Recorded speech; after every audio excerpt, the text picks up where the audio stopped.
किसी महज़ब माशरे में ऐसे नहीं होता।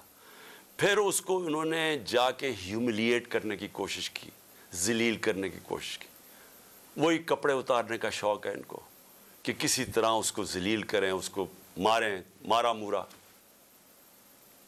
मैं हसन नियाज़ी और सारे अपने लोगों को बताना चाहता हूँ, देखें हमारा ईमान का हिस्सा है कि इज़्ज़त और ज़ल्लत अल्लाह के हाथ में है। जब ये लोग ऐसे करते हैं, ये आपको ज़लील नहीं करते।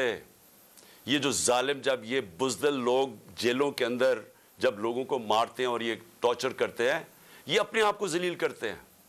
इनकी ज़िंदगी में ज़िल्लत लिखी हुई है। इनको इधर और आखिरत में इनको पूरी सज़ा मिलेगी इसकी। अंग्रेज़ के ज़माने में जब हम ग़ुलाम थे अंग्रेज़ के, कभी पॉलिटिकल प्रिजनर्स को इस तरह टॉर्चर नहीं करते थे जो शहबाज गिल से किया, जो आज़म स्वाति से किया, करके उनको, जो मीडिया के लोगों से किया, जो जमील फारूकी से किया, जो हमारे सोशल मीडिया के लोगों को पकड़ के नंगा करके मारना।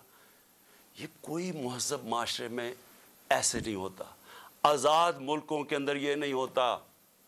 ये सिर्फ ग़ुलामों के साथ करते हैं। अगर अमेरिका ने कभी किया भी था टॉर्चर, तो वो दूसरे मुल्कों में जाके करते थे। अपने मुल्क के कानून उनको इजाज़त नहीं देते थे। ग्वांटानामो इसलिए बनाया कि वो अपने मुल्क से बाहर था, तो उधर जाके उनसे वो चीज़ें करते थे जो अपने मुल्क के कानून उनको इजाज़त नहीं देते थे। पराए लोगों से भी, फॉरेनर्स को भी इजाज़त नहीं देते कि अपने मुल्क में उनको टॉर्चर करें। हमारे अपने मुल्क में जो पॉलिटिकल प्रेजेंस है और जिस तरह का उनको रवैया रखा हुआ है, यानी मैं कभी अपनी ज़िंदगी में नहीं सोचता था कि हमारी इतनी नीचे गिर सकती है। अज़हर मशवानी नौजवान है, वो सोशल मीडिया का, उसको उठा लिया, अभी तक नहीं पता किधर है वो। उसके माँ बाप की मुझे मैसेज, उसके भाई बेचारे मुझे मिलने आए, गायब कर दिया उसको। क्या उसका कसूर है? खौफ फैलाने के लिए कि यहाँ रियासत ऐसी है कि आपको कुछ भी कर सकती है, ताकि सब डर के घर में डर के रहे सारे।